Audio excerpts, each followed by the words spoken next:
What up, everybody? We're back, and as promised, in the building, Blue Wire Studios here in Vegas, Wynn Resort. Kenny King stops by in studio, making me look real bad. Me and Dre look real bad. Look, he's dressed to the nines. Kenny, How I you don't know why making you. you look bad? I'm not about to take shame like that. Look at y'all. We are in the Wynn Casino. I don't know if you see. It's nothing but money and honeys walking past here, So, and so I gotta walk in and I gotta walk out. You never know what I could walk into. Just, Kenny, I gotta let you know, my mom is like, I'm putting my mom on blast. My mom is stupid young. She's like 50. okay. She watches our show all the time, all this stuff. She watched our Wrestling with Stereotypes. You were one of our first guests on that. You've been a friend of the pod for a second. My mom's like, who is this man? I'm like, yo, mom, I was like, I ain't even gonna tell you his name.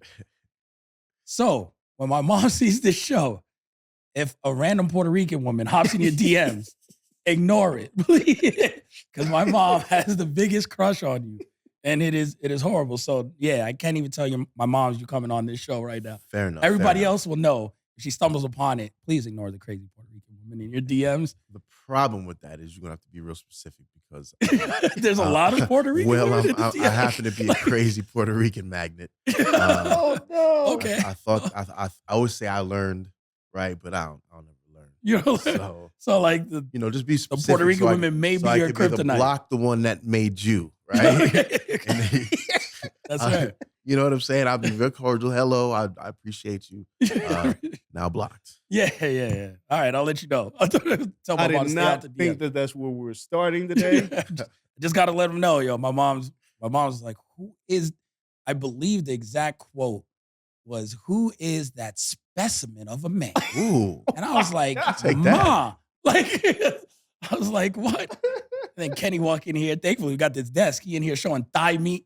This is the thing. All right. So can we talk about the thigh meat thing? Let's talk about it. Because I'm a 90s kid, right? I'm an 80s baby and 90s kid, right? Hip hop to the core. I was raised in the era where I better not see your knees. Let me catch you outside and I grew up in Roasting you. Florida at 90 degrees and let me see your kneecap at all. I should even see your shin. That's how with the jeans, the shorts that I grew up in, where it's just a little piece of leg you can see between the shin and the top of your sneaker, right? And now all of a sudden, like you really, just like you can't find baggy jeans, you can't find shorts. Nah. You got to show your knees. This thigh meat is a thing. The girls like it, I guess. So They love it this It's- summer, it's- I guess. It's like these the hoochie daddy shorts. Hoochie Daddy short thing. I feel like he's probably been waiting. I don't He saw even- this like, boy, Oh my I've been God. waiting.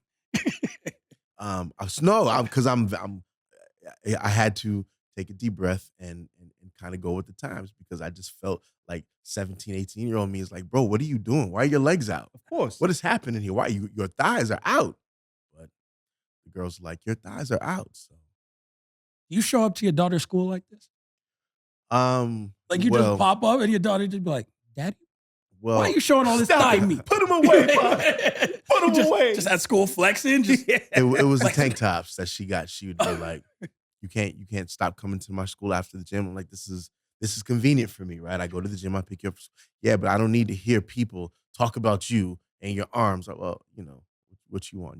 I'm sorry. So you're that dad, right? Right. 'Cause it was always like we're about the same age. We always had that mom that Yep. pulled up. He was Yep. like, Always. yo. Always. And we as kids, we weren't discreet. I'm gonna fuck your mom. Like we used to be like that. It's all bad. Now imagine what the girls saying to your daughter when they see you pulling. I'm not dad. Also because Teachers, coaches. it was the teachers. It was See? the teachers. Lord. Her technology teacher used to be like, would you tell your dad I said hi? She would tell you. No, that just Bitch, don't reminds me stop of asking me about my Friday damn after dad. next. We tell your fine dad. I said, Mhm. Teachers. Got grade, yeah. Those grades are looking good too. Your daughter's like, I thought I failed that test. Grades always good in technology. So I got nothing to say. Technology grades was straight. All right, yeah, no, we gonna keep my mom away from you. Your mom, technology teacher, everybody. There's a Everybody. lot going on. It's Memorial Day weekend in Vegas too.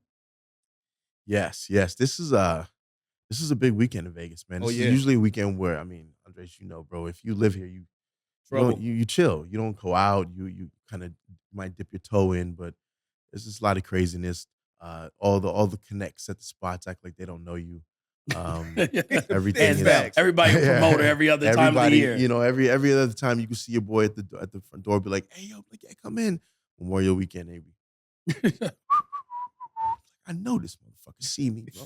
Boy, if you approach me about a You know ratio, what I'm we, saying? we fighting. So it's usually it's just chill. You kick it with your folks that are local. But it's also a wrestling weekend, so it's like one of those things where you kind of be out. Um, you got to be out. AEW is doing quite a few things this weekend, and I'm seeing quite a few familiar faces. Shout out to Caprice Coleman, by the way, Yeah, for doing that, Yeah. getting his face seen on AEW TV. So man, it's a good thing. Anytime there's a lot of wrestling fans in town, there's a big wrestling weekend, and there's a lot of wrestling energy. It's only just good for the business. yo, I gotta ask you before you start talking like pro wrestling. You're a bachelor. Yep. We've talked about the thigh meat and everything else. What is it like being a black bachelor in pro wrestling as you travel the world and see all these? Thought you were about to say in Vegas. I was Nah, gonna nah, I'm not even gonna talk about Vegas. It's a whole nother I was gonna conversation.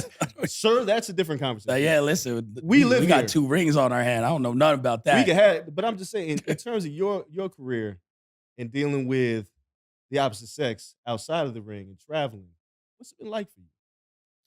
Ah man, so like it's in phases, right? Because up until I guess almost a year ago, I was engaged and I was in a relationship. So I was in a relationship for like 4 years. So a lot of uh, my my life on the road was about with with women and women that are brave enough to date pro wrestlers. You know what I'm saying? There has to be a lot of trust and a lot of communication and a lot of yes, I am at the hotel. Yes, you know what I mean. That's Right. just especially if you dating black women. That's just kind of what that is. So um, so that is different from being single on the road where so when I was young and single on the road, it was very much all right, I know that I have to be at the building this time and I know that we get out at this time, so we get to the hotel and what's up, where we going, what's the deal, where we at, right? um that was a little young. Now that I don't want to call myself old, but I'm a little older, and I'm not really out in the streets like that. It's a lot different. I kind of just chill, um, and I just kind of sometimes it comes to me, and sometimes it don't. And it's just one of those things where I don't have to really worry about it too tough. Man, you lucky. Because these young kids, I talk to Chris Bay all the time. Like, yo, Chris, you stay off these streets. Because like there's the dating apps and all that. I couldn't Couldn't like imagine. if you're young and hitting dating apps in every city, Buddy, it's wild. Try. yo, That's you what just throw a I. picture of your ring gear up and just hit it in every like what? I mean, I still fire the Bumble up sometimes Okay. and see what's going Going on. on. And that's what I mean when I say, hey, sometimes it comes to me, sometimes I leave it alone. You know what I mean? It just my priority is a little bit different. And but I always, I talk to my young boys and I'd be like, just be careful out here because there's people looking at you differently because of who you are. So you never know what situations you might find yourself in, especially because it does come a little bit easier if you present yourself as Chris Bay is a superstar. You know what I'm saying? Yes. So Chris Bay don't got to do much Right. in order to attract some bees, so to speak. But you never know. You just never know what could come of that. And I say that because I know. Did they call you old head in these circles? Like you're like You OG now? again, yeah, are you the OG of the locker room? I'm not. It's crazy to say this, but yeah, I'm definitely in. They give me unk energy. You know what I'm saying?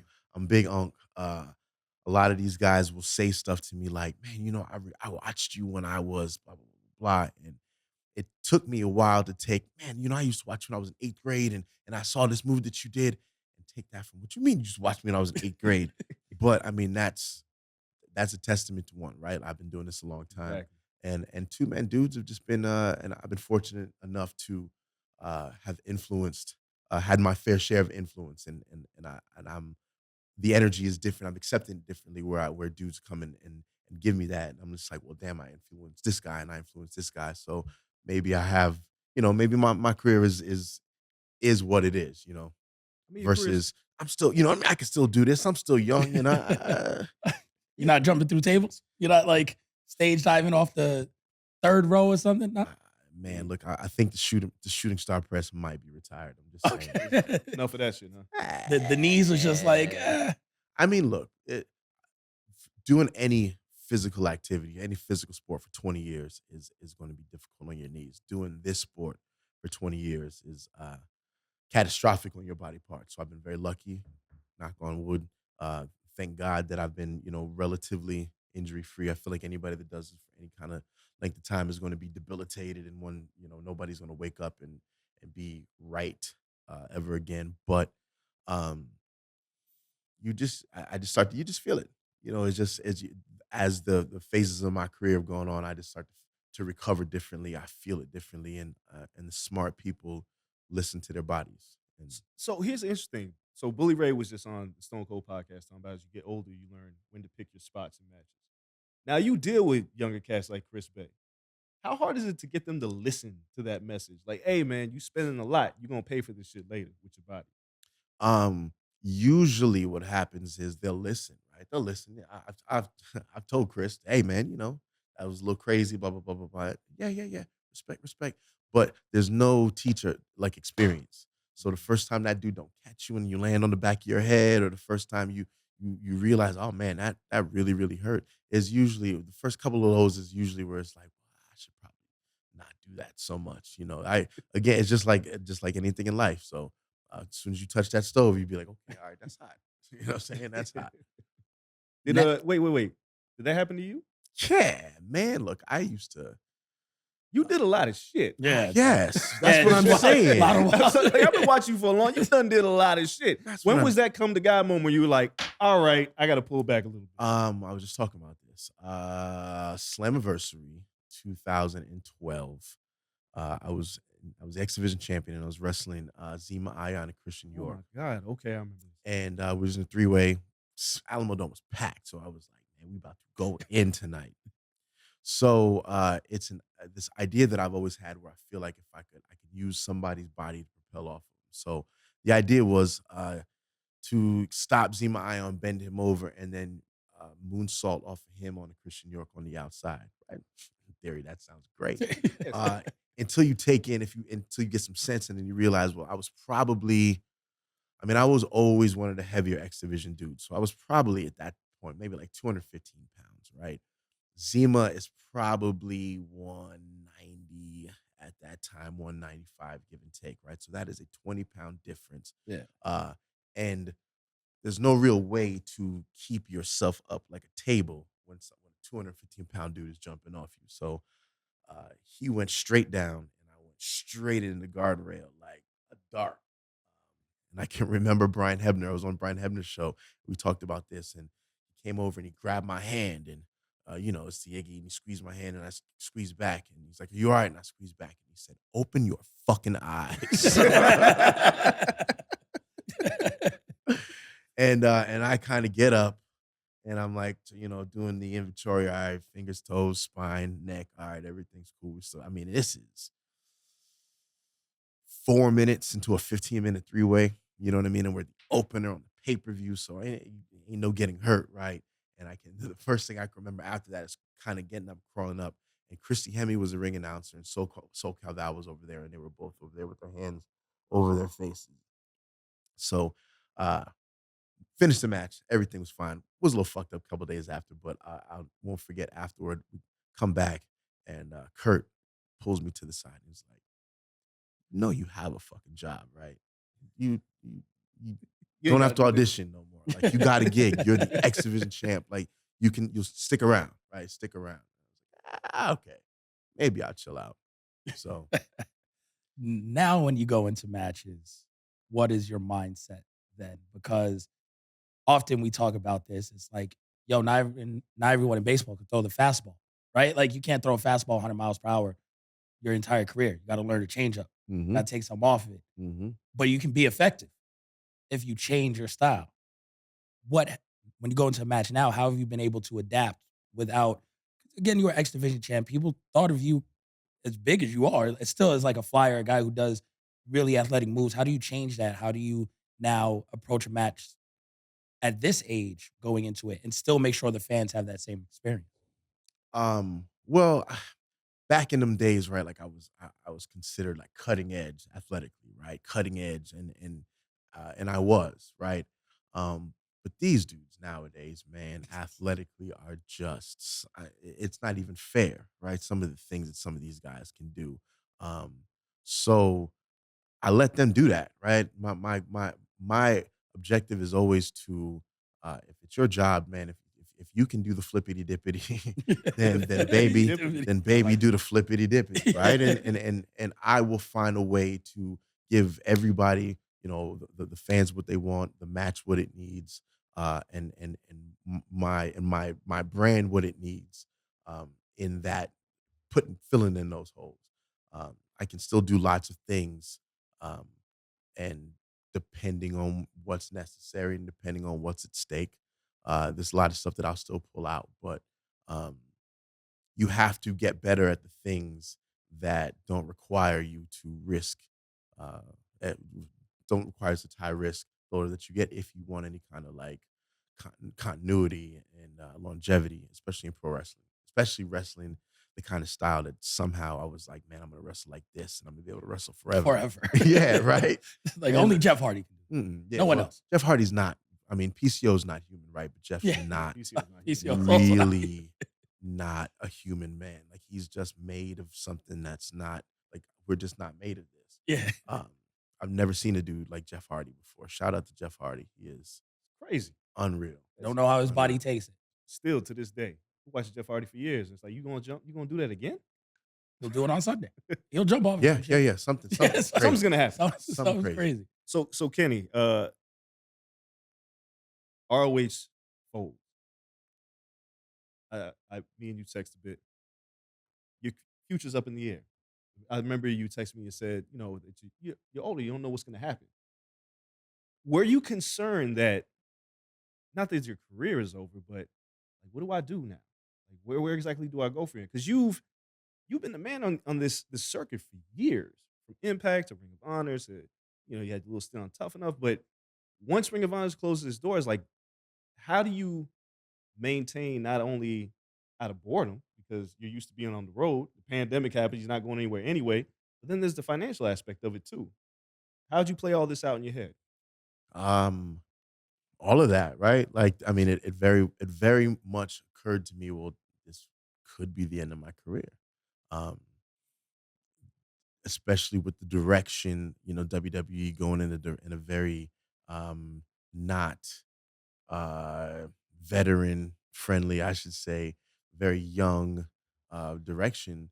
Um, there was a lot of weight and people pulling for me to be in that space, and then but there are some people who are very, that are very stuck on these edicts, right?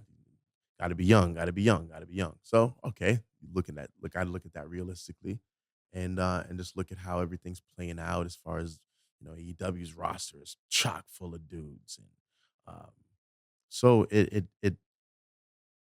it's one of those things. I talk about this a lot. It's perspective, right? We panic and we freak out because we don't have the benefit of perspective. Everything in life comes at us pretty linear, and if we had the ability to, I don't know if you play the game Assassin's Creed, but Yes. when you see the He eagle, does. right? Get on the eagle and you Yes. get a little bit of perspective up and like, oh, there it is, right there. Okay, let me stop tripping. So you could do that with your life and kind of raise up and be like, whew, okay, all right, all right, all right, all right, all right, all right. You wouldn't freak out so much. So I didn't know what the end of May, June was going to look like. I mean, I knew I wasn't going to be destitute. I wasn't going to be, um, you know, on the street or anything like that. But as far as what my life looked like coming out of this Ring of Honor thing, it was very difficult for me to kind of pick a picture. And then like I ain't been on the indies in years. So now it's Yeah. like, damn, do I want to get, because I know how you got to do this, man. You got to be in a different indie, a different city every night, grind, grind, grind, grind, grind. Especially if you haven't been on the indies. So now you got to go out there and have those bitch remember me matches. Yeah. You know what I'm saying? Yeah. And you know, I got a few of those. I got quite a few of those left, but I got they're limited. You know what I'm Yeah. saying? So I'm looking at what that is going to look like. And, the impact thing just happened at the right time. And like I said, like perspective, if you just see what's getting ready to happen, um, then you may not stress out so much. But because I was moving to like, I was moving out of this house with, where all the things, everything had changed, right? Like my relationship had ended, and I was kind of moving out of this big ass house, and everything's changing. And now all of a sudden, like my place of employment is like, well, sorry, my boy, you out of here. It was very mentally strengthening, very mentally taxing, where I had to kind of like freak out for a little bit. I freaked out, I'm not gonna lie, but it was one of those things where you have to kind of prioritize what can we do? What can we change? What can we work on? How can we, in what directions can we move? And here we are in June, and it's all good, baby. It ain't great, but it's all good. You know what I mean? It could always be better, right? But I'm very grateful, and I'm very blessed.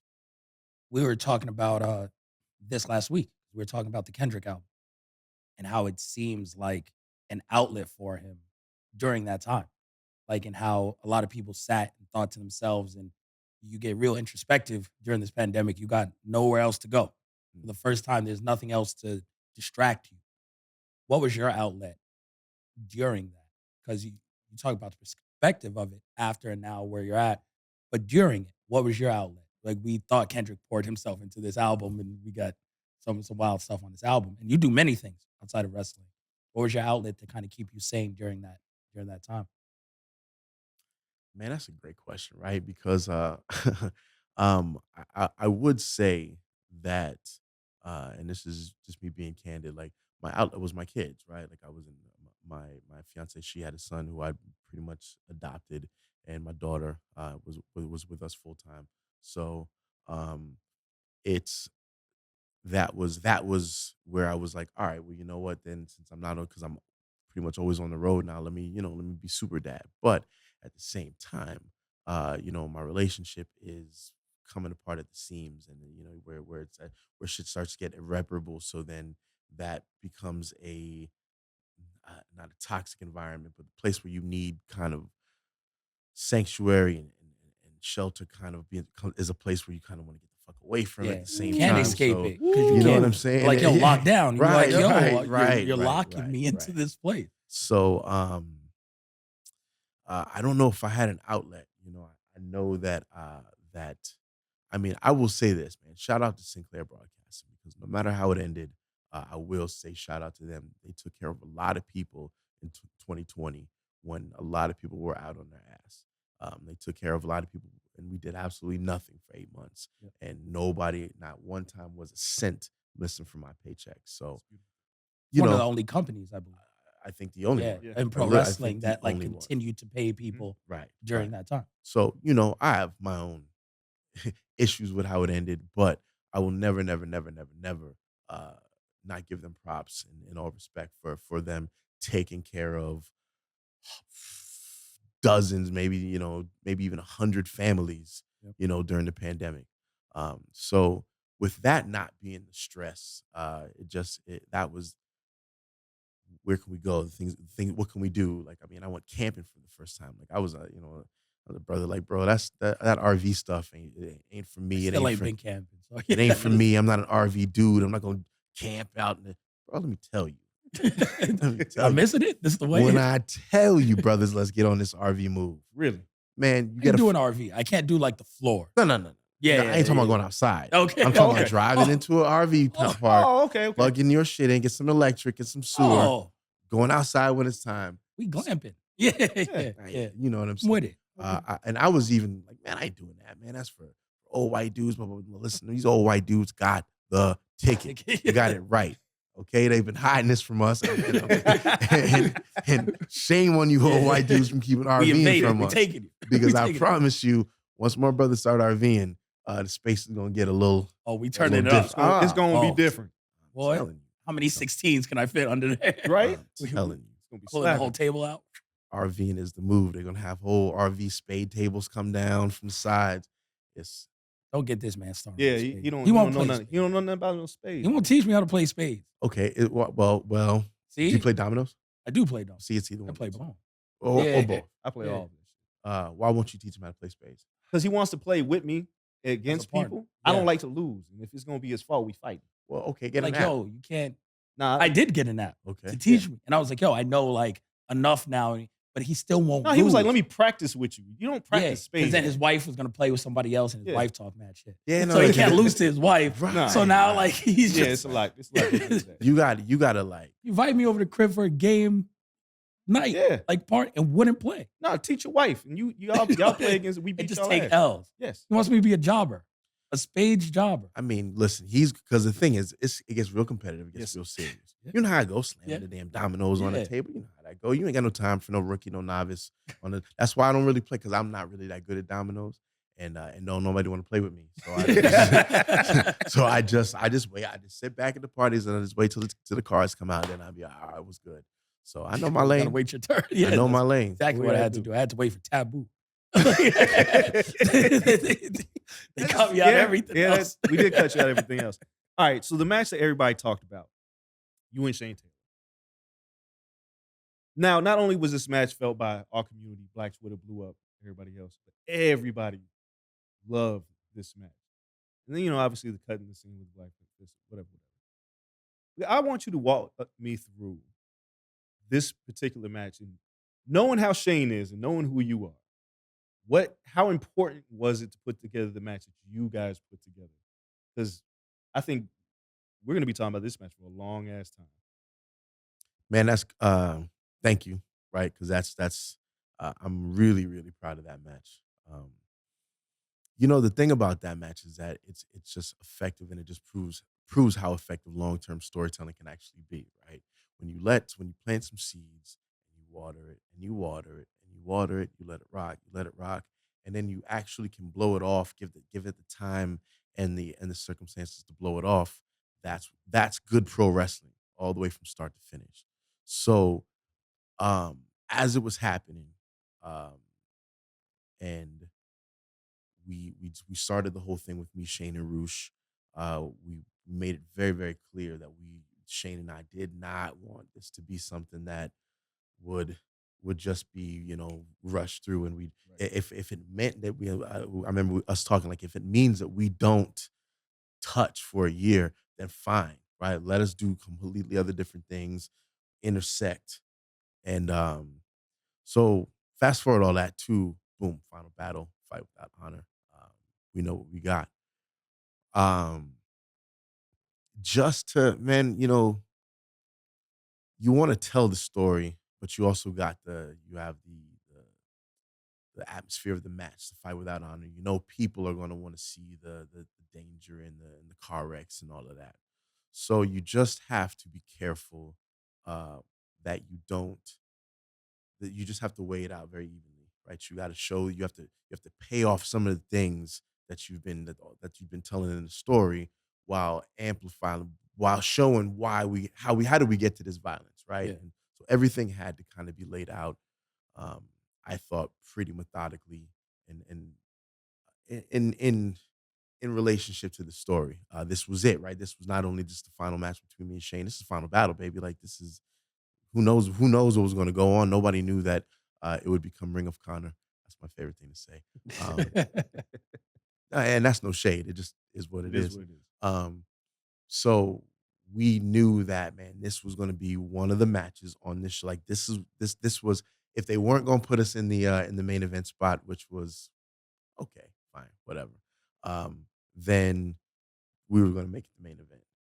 So it's just one of those things, man. Shane and I, that's why it worked, because we are that close, and we can turn that switch, and we both know what it took.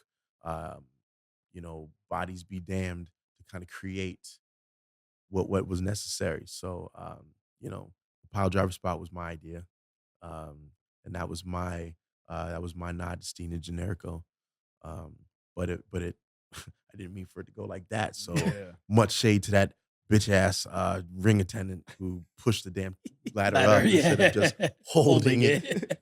So But it was just one of those things, man, where it came together, and as it was happening, man, you just know when it's magical, I feel it. and didn't even feel any of the shit until about 35 minutes later, when I got a text from Kevin like, "What, are you fucking crazy?" So it was cool. I mean, and not only that, I mean, obviously the salute at the end with the black fist. Was this something that y'all talked about, or did it just happen? Oh no, that was something we'd actually talked about. So it was so the imagery was that they'd welcomed me into the fold and into the to Shane Taylor promotions. We'd squashed our beef and they'd enter me into the fold, and then it just kind of became, well, you know what? Let's recognize everybody who has been here, because Ring of Honor has been one of the most diverse companies, man. Absolutely. They promoted uh, champions, promoted storylines. I mean, dudes were just not, there were no Coco Bewares, man. Everybody was an opportunity to get themselves over, and we just wanted everybody to have a moment. And if it was going to be it, right? If that was it, and at that time, man, specifically, like, for the culture, it was a really strong. I Yep. mean, it still is, but I mean, it was really a strong movement. It was really, really, really positive, man, and we really wanted to kind of to do something to a nod to that. Like, we see y'all, man.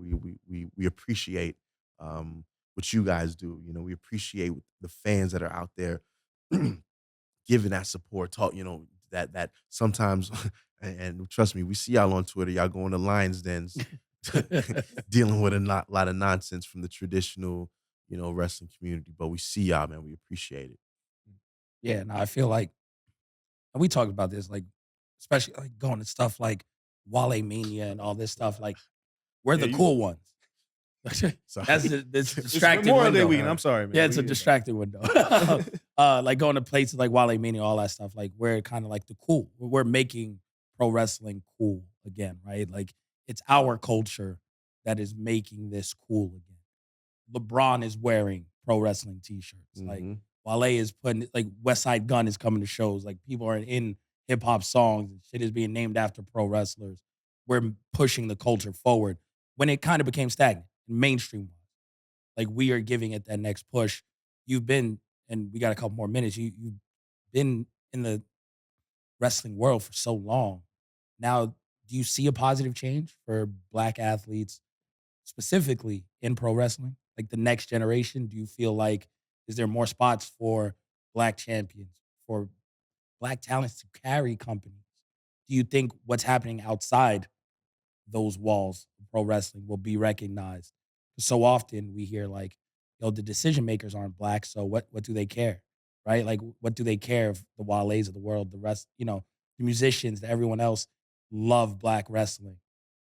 What does it matter? They still won't elevate that. Do you see that changing at any time? Well, Soon. I mean, it has changed, man. I mean, since I've been in the game, going from uh just thinking about, like, well, damn, how many black dudes are on that show? Should I hit that promoter up? Because if there's more than two, then I probably shouldn't hit him up, to that not being a thing.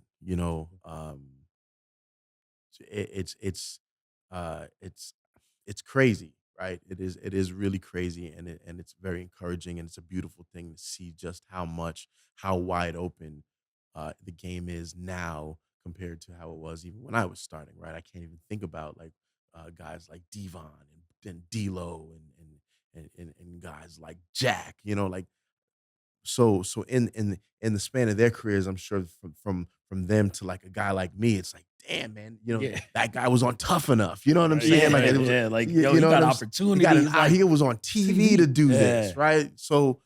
And when you look at it like that, man, it's in leaps and bounds. So yes, the future does look absolutely bright. And I just think, like, just like anything else, man, our generation is as our generation gets older and we start to kind of change how everything is kind of perceived and how everything is traditionally done, um, as those older traditions and those older, you know, things die out, that's when the new norms become the new norms, and so it won't be, I mean, because how silly is it to recognize and have hip hop artists like on your shows and want to use hip hop to promote your